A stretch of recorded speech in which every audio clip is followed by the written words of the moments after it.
All right, guys, looks like that time is finally here. Build time. Time to do some disassembling and reassembling of the components on the new bike. The first thing I do when I'm going through this whole process, which is basically an entire bike build, new chain, new cassettes, new drivetrain, shifters and everything. My first step is taking that chain and getting that factory grease off of it. Now I use a 3-part solution. I don't mix them all together. I have 3 containers, 1 container of kerosene, 1 container of turpentine, 1 container of mentholated spirits, and a 4th container, which is just basically Dawn liquid detergent that I use to rinse off all of that stuff. So basically what I do is rinse and repeat those steps. I'll take the chain out of the container, then I'll start off with the kerosene, and then I'll put it into my ultrasonic cleaner, run it for around 5 minutes, take it out of the ultrasonic cleaner, do a rinse. I use some degreaser to kind of spray it off, rinse it off pretty good, and then I rinse and repeat with the turpentine, with the mentholated spirits, and then I do a final rinse with the dish detergent. And then after I do all of that, for the most part, at that point, the chain is pretty much stripped of all of that factory grease. And my next step, waxing. Now I don't use any type of oil on my chain. I do a wax. I use Molten X speed wax. Once it's thoroughly melted in a crock pot, then I move on to dipping the chain, getting the wax well worked into all of the joints, all of the parts. Once I get it nice and stirred around in the pot, working all of the wax into the parts. Before I take it out, I try to let the wax cool, and then I take it out, let it drip dry. Once it's dried, then I just leave it there until I'm ready to break the chain. Now it's time to get the whole bike disassembled. Start by taking the wheels off, front and back. Then I'm gonna work my way to probably taking off after I get the wheels off, then I'll take the chain off. After the chain is off, I'll go and just take the pedals off. After I get the pedals off, then I'll just take the crank off. And this is just disassembling. Take the crank off, take off the drive side, and then just pull the non-drive side out. Since I'm gonna be maintaining the bottom bracket, then I'll have to pop out the bottom bracket, the drive side, non-drive side bottom bracket, and get that prepped for maintenance. And my bottom bracket is a Kogel ceramic bottom bracket. So what I had to do is maintenance the bottom bracket, which means taking it off, taking off the dust cap, taking off the seal, and getting into the bearings. Now I just use an X-Acto knife to kind of pry off the seal and pry off the weather gasket. And I used some degreaser to just kind of spray in there, get it really wet, get it really saturated, work it around a little bit. And then after it's nice and clean, I use my compressor to kind of just spray air in there to kind of get it as clean as possible. And I go through that whole process of just spraying in the degreaser, working it around. Then it's time to just refill it with grease, put the gaskets back on, put the weather seal back on, set it aside for a little while because it's not time to put the bottom bracket back on, but I wanted to get these maintenance steps done before the whole bike is disassembled, and then it's like a pain in the butt because everything gets thrown off. So I wanted the maintenance part done, such as cleaning the chain, waxing the chain, taking off the bottom bracket, putting on the new bottom bracket, setting the bottom bracket aside, just getting it prepared. And then it's time to really start taking things off, taking off the rear derailleur. That's pretty straightforward. Now with my rear derailleur, I do have ceramic jockey wheels. So I am taking the ceramic jockey wheels from my 11-speed rear derailleur and just putting that onto the new 12-speed rear derailleur. I don't think there's going to be any compatibility issue, and so far there hasn't been. I haven't really noticed any noise or anything strange coming from the rear derailleur with the 12-speed jockey wheels. It works just fine. Getting that bar tape off, that's pretty straightforward. Sometimes it's a little difficult getting that plug out, but once you get the plug out, just take the bar tape off. Another part, just going through, make sure everything comes off, getting the bike down to as bare bone as possible. Right here, I'm just taking off the rear disc brake. Now again, this disc brake, the TRP Hydro, it's actually a cable actuated hydraulic caliper. So just getting that off. Definitely one of the easiest ways to get your fit back to the same way you had it before, if you had your fit dialed in and you're just doing a rebuild, is marking everything, making sure everything is marked. Make sure your seat post height is marked, making sure your shift levers areas are marked. I use just a Sharpie to make sure that when I'm putting my shift levers back, that they're going back into the original place. So now everything is stripped down and it's time to start the build. And I'm starting by just running the cables, the hydraulic cables for the brake caliper. Now what I do when I start my build, I'll get everything rough fitted. I'm not gonna torque everything down yet.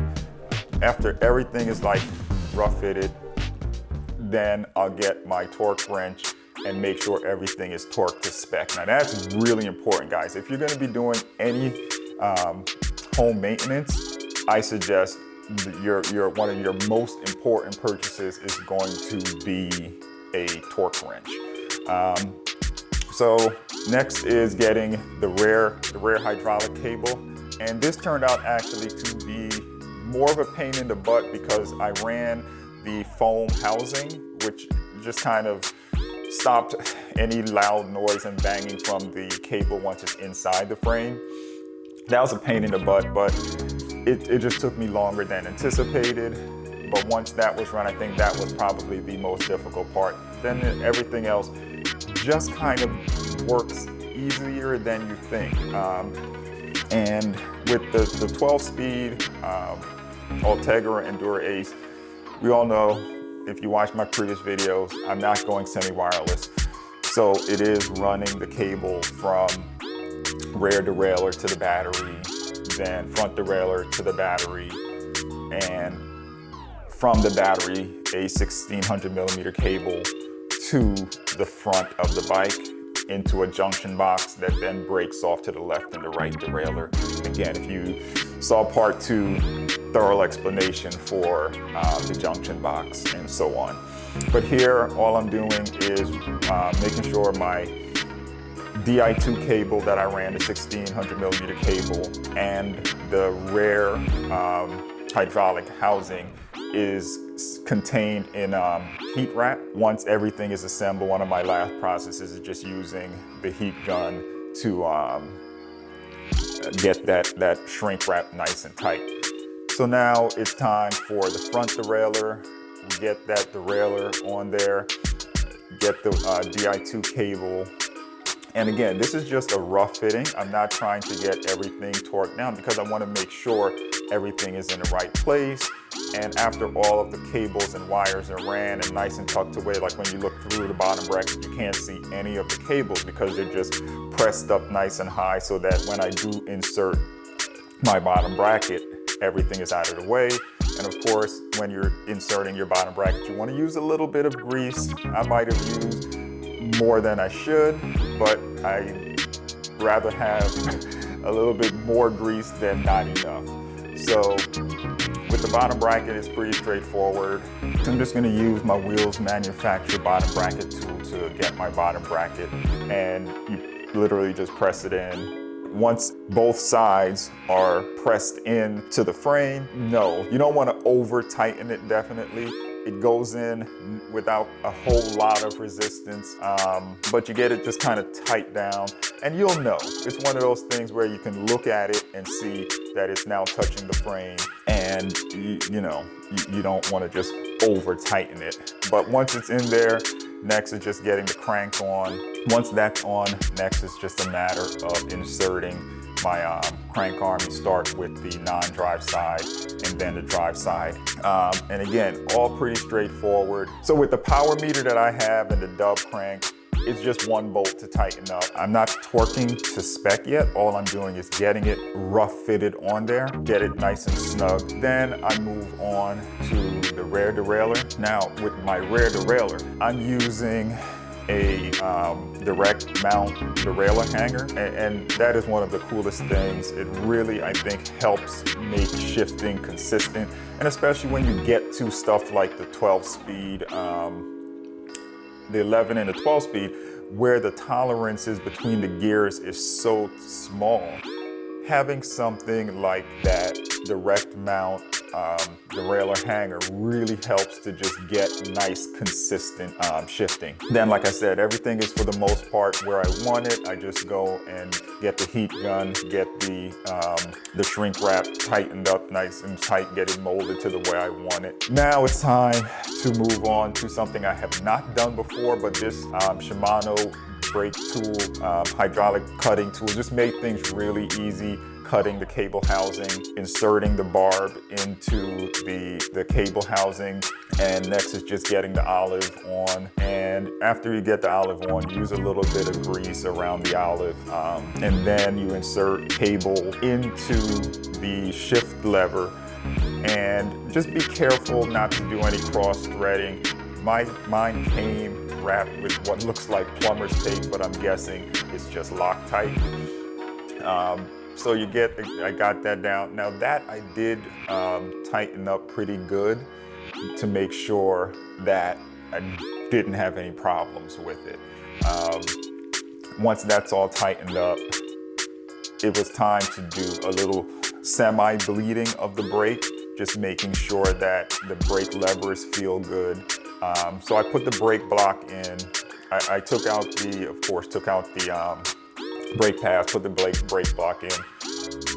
Just put the reservoir on there, pour in the hydraulic fluid, give it a couple squeezes to see if there's any bubbles, a couple taps of the cable, lift the bike up, shift it around a little bit, and just keep pressing the levers. Now with me, I got no bubbles at all coming up through the liquid, through the hydraulic fluid, the mineral oil fluid. I got no bubbles, so I was good. Definitely several presses. Took me maybe 5-10 minutes with each lever to just check and make sure, and then that was fine.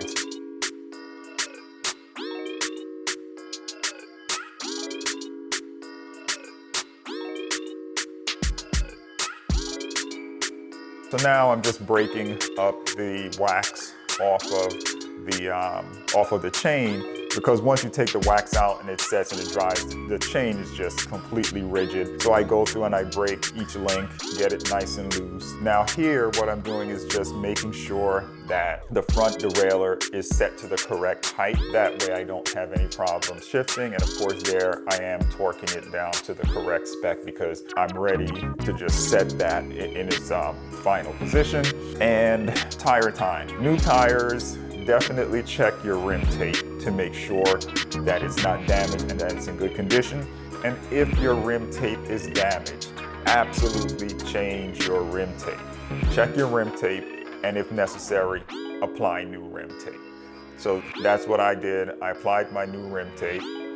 I put on my tires. My tires with these rims tend to go on fairly easy, but sometimes I get a lot of problems getting them to inflate and getting the tire to seat. But this time, it seated pretty well. Now, I don't know if it's because I'm using this new Joe Blow pump from Toe Peak that allows me to take off the valve core, pump it up without the valve core, and then use the knob at the bottom to just reinsert the valve core while the pump is still on there. And that pump I actually have attached to my compressor, so that made life really easy getting the tires on and seated. Then it's time to put on the new cassettes. Now here, I'm using my Ultegra cassettes, but I am upgrading. I've already ordered it, should be here soon, Dura-Ace cassettes, and this Ultegra cassette is actually gonna go on my trainer, my Tax Neo T2, or is it 2T? Whatever, it's gonna go on my trainer, my indoor trainer. So for the most part, at this point, I am almost done.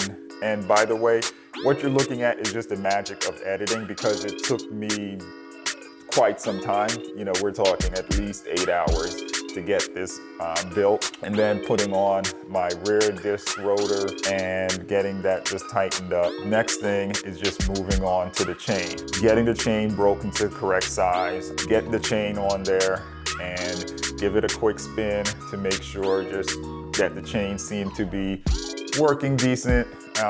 And it did. I was so happy that this formula worked out. It was the first time I used the formula to cut my chain, to know the correct length to cut my chain. Then I just insert the syringe into the tire to get my sealant in there, because I am running tubeless. If I haven't said it before, if you haven't noticed, it is a tubeless setup. Last but not least, bar tape.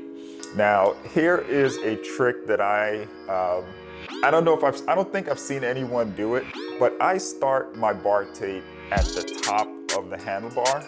And the little trick that I use is using double-sided tape on the handlebar at first, and then starting the wrap, like I said, from the top, working my way down, and then a plug. Once I tighten it, get it to the bottom and use the plug, I never have to use any finishing tape to keep my handlebar tape in place, and it looks like only tape, and I love that look. I see a lot of guys starting from the bottom, going to the top, and then having to use like electrical tape. I never liked that, and this way, my handlebar tape always looks, just to me, in my opinion, is one of my favorite things about my bike, especially it's my contact point. It's something I'm always looking at, and I love the way my handlebar tape always look, because I never have any finishing tape. It's always pure handlebar tape. So again, get it to the bottom, wrap it, and just stick a plug in it, and it just keeps. I've never had a problem with it unraveling. So there you go, guys. Pro tip is using double-sided tape and wrapping, is that clockwise, I guess? So at the end of the day, it turned out to be, with pedals, by the way, with pedals, bottle cages, and that was 17.64 pounds, which turned out to be almost dead on 8 kilos. So 8 kilos.